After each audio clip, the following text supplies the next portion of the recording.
दोस्तों यह पार्ट वहीं से शुरू होता है जहां से हमारा पिछला पार्ट खत्म हुआ था। दोस्तों आपने पिछले पार्ट में देखा होगा कि गैंगली का मास्टर उसे छेड़ते हुए कहने लग जाता है कि इसका मतलब है कि तुम्हारी कोई क्रश है, जिसे सुनने के बाद गैंगली कहने लग जाता है कि मैंने कहा ना ये सिर्फ मेरे दोस्त के लिए था।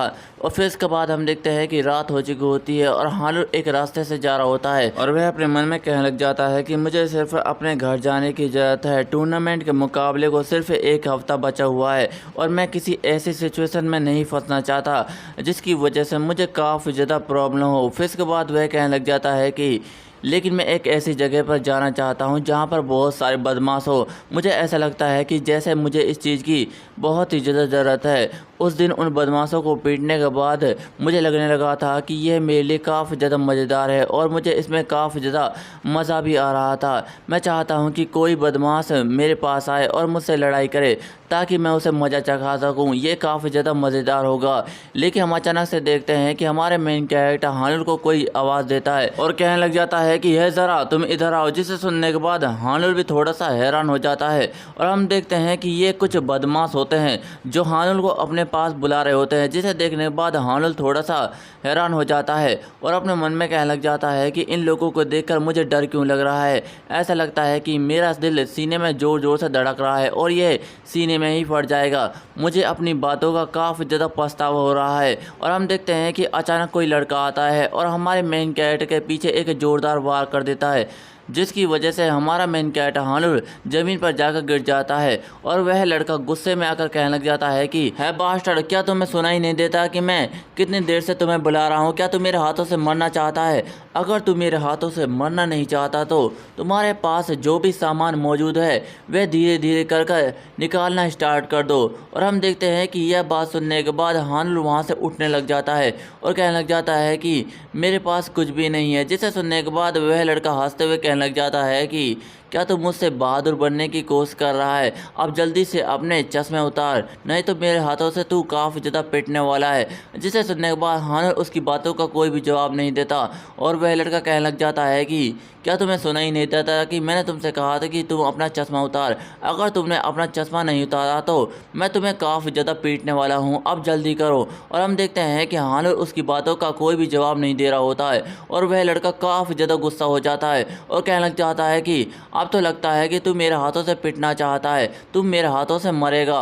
और हम अचानक से देखते हैं कि वह लड़का हानुल के ऊपर एक जोरदार चांटा मार देता है और वह कहने लग जाता है कि मैंने कहा ना बास्टर्ड, जल्दी से अपने चश्मे उतार। और हम देखते हैं कि उस चांटे की वजह से हानुल के चश्मे ज़मीन पर जाकर गिरते हैं और हानुल थोड़ा सा शांत हो जाता है और हम देखते हैं कि वह अचानक से पागलों की तरह हंसने लग जाता है और कहने लग जाता है कि जैसा कि मैंने सोचा था, मेरे यहाँ आना कोई गलती नहीं थी। और हम देखते हैं कि अचानक से वह उस लड़के के ऊपर एक मुक्का चला देता है जिसे देखने के बाद वह लड़का मुस्कुराने लग जाता है। और हम देखते हैं कि अचानक से वहाँ पर एक और लड़का आता है जिसकी नज़र हानुल पर पड़ जाती है और हम देखते हैं कि वह लड़का अपने दाएं हाथ से हमारे मेन कैरेक्टर हानुल को दीवार के ऊपर चिपका देता है। जिसे देखने के बाद हानुल थोड़ा सा हैरान हो जाता है और कहने लग जाता है कि आखिरकार यह क्या चीज़ है, इसकी ताकत की वजह से मैं हिल भी नहीं सकता। और हम देखते हैं कि वह लड़का उस लड़के से कहने लग जाता है कि हानचोल ज़रा आराम से, मुझे पता है कि कुछ दिनों के बाद तुम्हारा टूर्नामेंट होने वाला है, कहीं तुम इस लड़के को मार ना दो और तुम्हारे लिए बड़ी प्रॉब्लम भी खड़ी हो सकती है। जिसे सुनने के बाद वह हानचोल कहने लग जाता है कि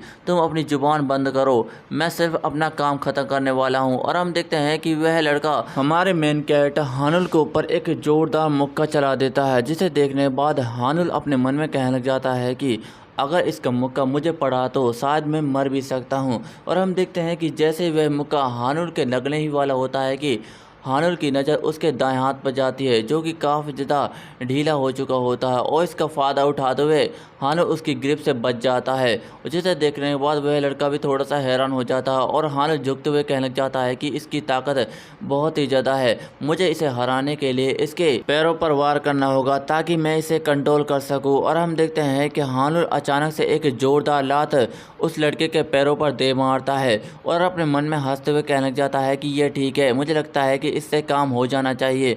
और हम देखते हैं कि उस लड़के हानचोल को कुछ भी नहीं हुआ होता जिसे देखने के बाद हानुल थोड़ा सा हैरान हो जाता है और कहने लग जाता है कि ऐसा कैसे हो सकता है, मेरी इतनी तेज लात मारने के बाद तो इसे गिर जाना चाहिए। और हम देखते हैं कि अचानक से वह लड़का हानुल के पैरों को पकड़ लेता है जिसे देखने के बाद हानुल कहने लग जाता है कि लगता है कि अब मैं मरने वाला हूँ। लेकिन हम अचानक से देखते हैं कि वहाँ पर किसी के चिल्लाने की आवाज़ आती है, जिसे सुनने के बाद वह लड़का काफ़ी ज़्यादा हैरान हो जाता है और कहने लग जाता है कि धत्ते की हानचोल जल्दी से यहाँ से भागो, यहाँ पर पुलिस आ रही है। और हम देखते हैं कि वहाँ पर 2 पुलिस ऑफिसर आ चुके होते हैं और वह कहने लग जाता है कि हे लड़को, ज़रा वहीं पर रुको, तुम हमारी बात सुनो। जिसे सुनने के बाद वह लड़के वहाँ पर नहीं रुकते और वहाँ से भाग जाते हैं।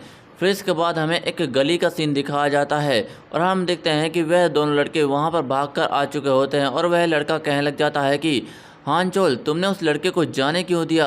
अगर तुम अपने दाएं हाथ से किसी को पकड़ लेते हो तो तुम उसे बिल्कुल भी नहीं जाने देते। फिर इसके बाद तुमने ऐसा क्यों किया? क्या कोई प्रॉब्लम है? जिसे सुनने के बाद हानचोल कोई जवाब नहीं देता और कहने लग जाता है कि मैंने उसे जाने नहीं दिया। और वह लड़का हैरान हो जाता है और हानचोल कहने लग जाता है कि मुझे नहीं पता कि उस लड़के ने ऐसा क्यों किया। जिसे सुनने के बाद वह लड़का कहने लग जाता है कि है तुम क्या कह रहे हो? मुझे कुछ भी समझ नहीं आ रहा, क्या तुम मुझे समझाओगे? जिसे सुनने के बाद हानचोल समझाते हुए कहने लग जाता है कि देखो, तुम मेरे पुराने दोस्त हो और तुम्हें पता ही होगा कि अगर मैं किसी के ऊपर हमला करता हूँ तो सबसे पहले उसे अपने दाएं हाथ से जकड़ता हूँ, जिसकी वजह से उसे संभलने तक का मौका नहीं मिलता और वह काफ़ी ज़्यादा डर जाता है। और मैं इसी चीज़ का फ़ायदा उठाता हूँ और अपने बाएं हाथ में सारी की सारी ताकत लगाकर उस पर हमला कर देता हूँ।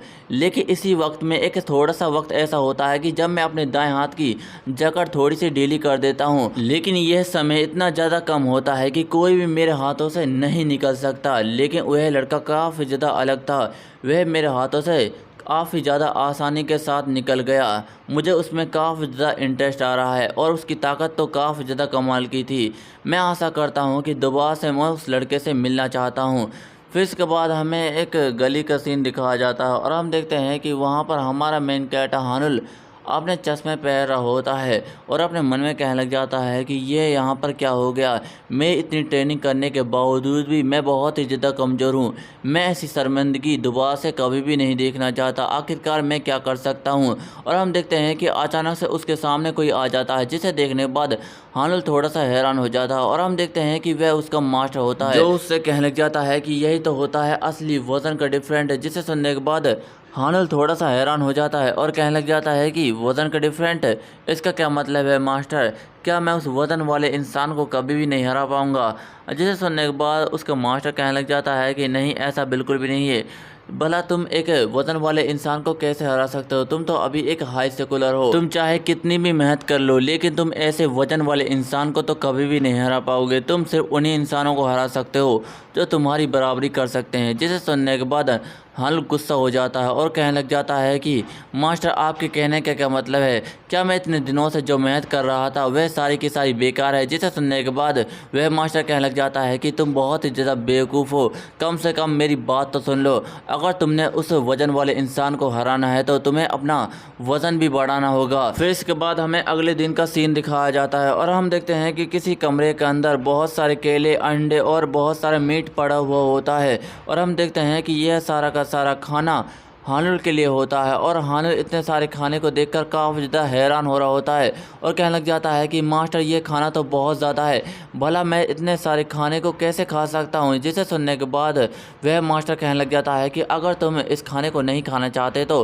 तुम हार मान लो। जिसे सुनने के बाद हानुल खाने लग जाता है और कहने लग जाता है कि मैं हार कभी भी नहीं मान सकता, मैं इस खाने को खाऊंगा। और हम देखते हैं कि वह खाते वक्त कहने लग जाता है कि मास्टर, मैं इतना सारा खाना खा रहा हूँ, क्या मैं इसकी वजह से बीमार तो नहीं पड़ जाऊँगा? जिसे सुनने के बाद उसका मास्टर कहने लग जाता है कि क्या तुम मुझसे सवाल पूछने की कोशिश कर रहे हो? लेकिन हम अचानक से देखते हैं कि वहाँ पर किसी की आवाज़ आती है। जिसे सुनने के बाद हानुल थोड़ा सा हैरान हो जाता है और हम देखते हैं कि ये लीहारू होती है, जो कहने लग जाती है कि हानुल की टूर्नामेंट में जिससे फाइट होने वाली है उसका लेटर मुझे मिल चुका है, लेकिन यह काफ़ी ज़्यादा प्रॉब्लम वाली बात है। जिसे सुनने के बाद वह मास्टर कहने लग जाता है कि प्रॉब्लम, इसका क्या मतलब है? और लीहारू बताने लग जाती है कि हानुल का जो अपोनेंट है वह काफ़ी ज़्यादा ताकतवर है और इस पूरे एरिया का सबसे बड़ा बदमाश भी है, आपने उसके बारे में सुना ही होगा। जिसे सुनने के बाद मास्टर और हानुल हैरान हो जाते हैं और लीहारू बताने लग जाती है कि उसका नाम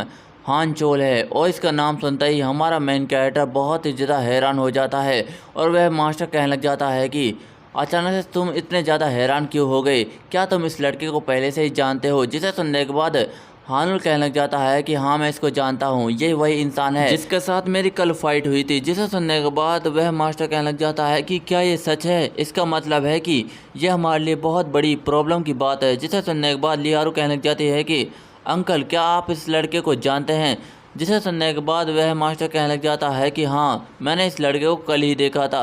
मैंने इसके शरीर को देखा जो काफ़ी ज़्यादा वजनदार और मस्कुलर है और यह काफ़ी ज़्यादा ताकतवर है। इसे हराना काफ़ी ज़्यादा मुश्किल होगा। जिसे सुनने के बाद हानुल कहने लग जाता है कि मास्टर मैं आपकी बात को समझ गया, लेकिन मुझे उस लड़के से फाइट जीतनी है, वह भी कैसे न कैसे करके। प्लीज़ मुझे सिखाइए कि मैं उस वजन वाले लड़के से कैसे फाइट जीत सकता हूँ। जिसे सुनने के बाद वह मास्टर लिहारू से कहने लग जाता है कि हारू मुझे बताओ कि एक लड़की लड़के से कैसे डील्स कर सकती है। जिसे सुनने के बाद लिहारू कहने लग जाती है कि अगर कोई कमज़ोर लड़की किसी लड़के से फाइट करती है तो वह सबसे पहले उसके वीक पॉइंट को देखती है, फिर इसके बाद वह अपने आप को कमज़ोर दिखाने की कोशिश करती है, जिसकी वजह से वह लड़का बिल्कुल केयरलेस हो जाता है और हम इसी का फ़ायदा उठाकर उस लड़के को हरा सकते हैं। जिसे सुनने के बाद वह मास्टर कहने लग जाता है कि इसका मतलब है कि हम हान चोल को बिल्कुल भी नहीं हरा सकते, क्योंकि वह कैसी भी सिचुएशन हो वह बिल्कुल भी अपने आप को केयरलेस नहीं करता।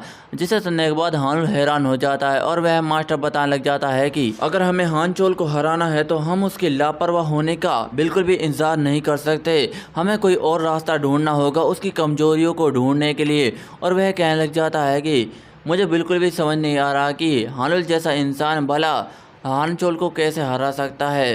हानुल बहुत ही ज़्यादा कमज़ोर और उसके पास कोई स्किल भी नहीं है जिसकी वजह से वह हान चोल को हरा सके। वह सच में बहुत ही ज़्यादा कमज़ोर इंसान है। जिसे सुनने के बाद हानुल कहने लग जाता है कि इसका मतलब कोई रास्ता नहीं है।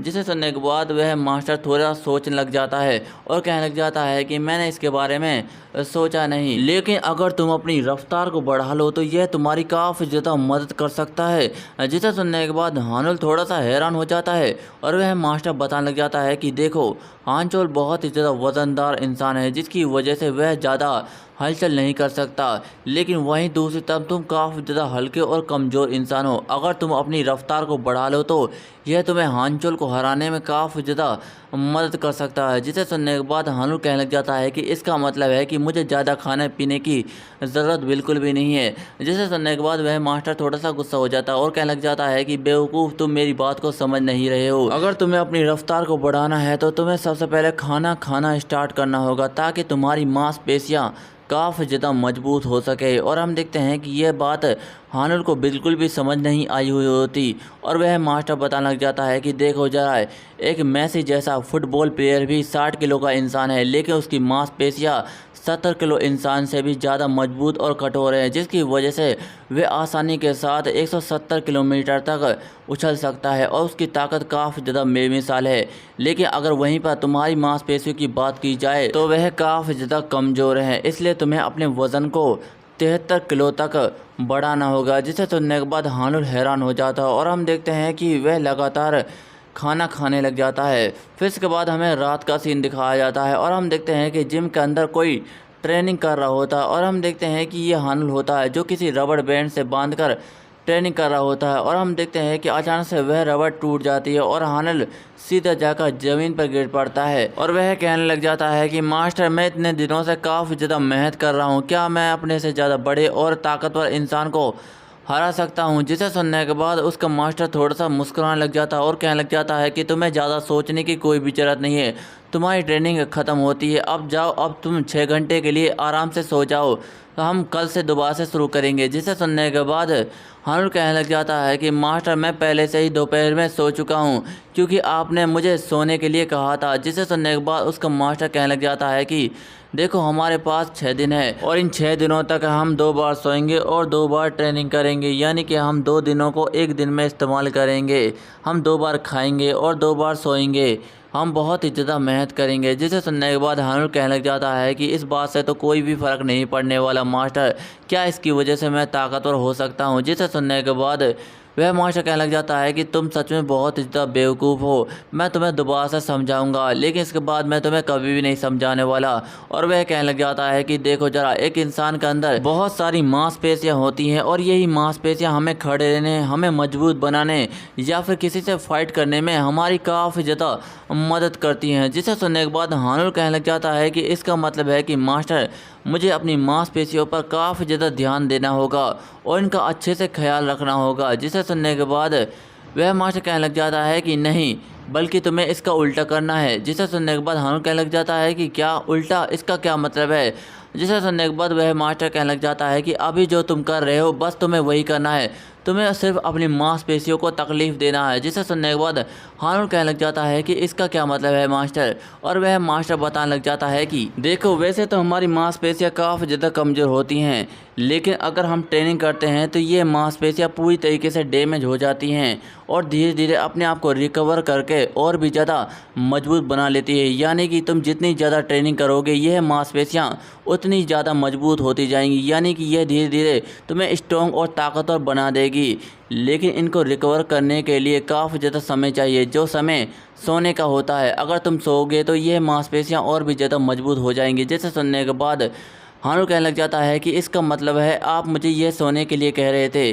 जिसे सुनने के बाद वह मास्टर कहने लग जाता है कि हानुल, अगर तुम्हें एक बॉडी बिल्डर को हराना है तो तुम्हें सबसे पहले अपने मांसपेशियों को और भी ज़्यादा मजबूत बनाना होगा और इन्हें डैमेज करना होगा, ताकि ये सारी की सारी मांसपेशियाँ रिकवर होकर और भी ज़्यादा मजबूत हो सके। इसलिए तुम्हें ज़्यादा से ज़्यादा सोना होगा। जिसे सुनने के बाद हानुल कहने लग जाता है कि मैं आपकी बात को समझ गया मास्टर, लेकिन अगर मुझे अपनी मांसपेशियों को मजबूत बनाना है तो मुझे उन्हें डैमेज करना होगा, क्या इसकी वजह से मुझे दर्द नहीं होगा। जिसे सुनने के बाद वह मास्टर कहने लग जाता है कि हाँ, ये बात तुम्हारी सच है। जिसे सुनने के बाद हानुल थोड़ा सा हैरान हो जाता है और वह मास्टर बताने लग जाता है कि अगर तुम्हें अपने आप को ताकतवर और मजबूत बनाना है तो तुम्हें यह दर्द सहना ही होगा। जिसे सुनने के बाद हानुल कहने लग जाता है कि इसका मतलब है कि मुझे बार बार अपने शरीर को तकलीफ़ पहुंचानी होगी। और इसके अलावा मास्टर, आपने मुझे यह क्यों दिया हुआ है, इसकी वजह से मेरी उंगलियों में काफ़ी ज़्यादा दर्द हो रहा है और मुझे ट्रेनिंग करने में भी काफ़ी ज़्यादा प्रॉब्लम हो रही है। जिसे सुनने के बाद उसका मास्टर कहने लग जाता है कि इसका मतलब तुम्हें बाद में समझ आ जाएगा जब तुम किसी से फाइट करोगे, बस अभी के लिए तुम आराम करो। और इसके अलावा जब तक तुम सोओगे यह तुम्हारा दर्द धीरे धीरे गायब होता जाएगा। अब जल्दी से जाओ और सो जाओ। और हम देखते हैं कि यह सुनने के बाद हानुल अपने मास्टर को जाते हुए देख रहा होता है। फिर उसके बाद वह सो जाता है और हम देखते हैं कि उसे काफ़ी ज़्यादा दर्द हो रहा होता है और वह अपने मन में कहने लग जाता है कि मुझे काफ़ी ज़्यादा दर्द हो रहा है। यह दर्द इतना ज़्यादा है कि मैं अपनी उंगलियों को हिला तक भी नहीं पा रहा हूँ। आखिरकार मैंने लड़ने के लिए फैसला क्यों किया और इस लड़ने की वजह से मेरी उंगलियों में काफ़ी ज़्यादा दर्द हो रहा है और इस दर्द की वजह से आज तो मैं सोने वाला बिल्कुल भी नहीं हूँ। मुझे कुछ ना कुछ करना होगा। फिर इसके बाद हम देखते हैं कि थोड़ी देर बाद हानुल सो जाता है और हानुल हमें बताने लग जाता है कि मैंने लगातार 4 दिनों तक इसी तरह ट्रेनिंग की और अपने आप को मजबूत बनाता रहा, लेकिन यह काफ़ी ज़्यादा दर्दनाक था और मैं इसी ट्रेनिंग को देखने के लिए एक जगह पर आना चाहता था जहां पर बहुत सारे बदमाश हो। फिर इसके बाद हमें एक जगह को दिखाया जाता है और हम देखते हैं कि ये एक अजीब व गरीब जगह होती है और हम देखते हैं कि वहाँ पर हमारा मेन कैरेक्टर हानुल आ चुका होता है और अपने मन में कहने लग जाता है कि आखिरकार मैं उन बदमाशों से मिलने के लिए यहाँ पर आ ही गया। मैं नहीं जानता कि यह मेरे लिए सही समय है या फिर नहीं, लेकिन मैं उन बदमाशों को दिखाना चाहता हूँ कि मैं कितना ज़्यादा ताकतवर बन चुका हूँ।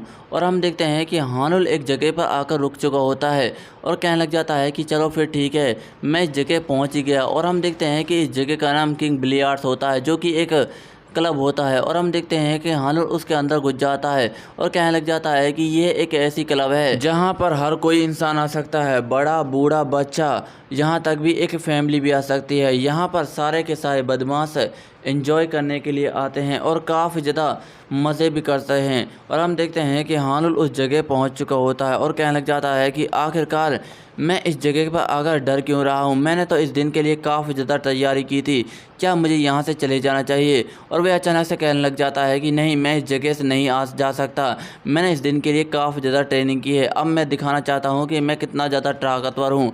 और हम देखते हैं कि वह आसपास के नज़ारे को देख लग जाता है और वह अपने मन में कहने लग जाता है कि मुझे सिर्फ एक ऐसे बंदे को ढूंढना होगा जिसकी बॉडी काफ़ी ज़्यादा कमाल की है।